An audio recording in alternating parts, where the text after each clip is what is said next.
વડતાલ ધામ ખાતે પ્રધાનમંત્રી મોદીના દીર્ઘાયુષ્ય માટે મહાઆરતી યોજાઈ। પીએમ તરીકે 12 વર્ષ પૂર્ણ કરતા મહાઆરતીનું આયોજન કરવામાં આવ્યું। આ ધાર્મિક કાર્યક્રમમાં કોઠારી સ્વામી પંકજભાઈ દેસાઈ પણ હાજર રહ્યા। નડિયાદ મહાનગરપાલિકાના સત્તાધીશો પણ આ પ્રસંગે ઉપસ્થિત રહ્યા।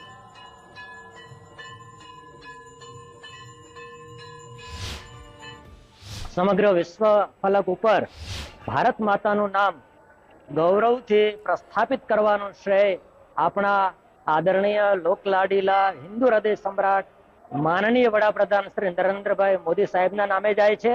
આજના દિવસે અમારા સ્થાનિક ધારાસભ્ય શ્રી પંકજભાઈ દેસાઈ સાહેબ, નડિયાદના મેયર શ્રી મનીષભાઈ, ચેરનિંગ સમિતિના ચેરમેન અને કોર્પોરેટર સાથે અમારા વડતાલ મંદિરના મુખ્ય કોઠારી સ્વામી દેવપ્રકાશદાસજી સ્વામીની અધ્યક્ષતામાં મોદી સાહેબે ચૂંટાયેલા વડાપ્રધાન તરીકે ભારતમાં સૌથી વધુ દિવસો સુધી અક્ષુણ્ણ શાસન આપ્યું, એ નિમિત્તે મહાઆરતીનો કાર્યક્રમ કરવામાં આવ્યો હતો।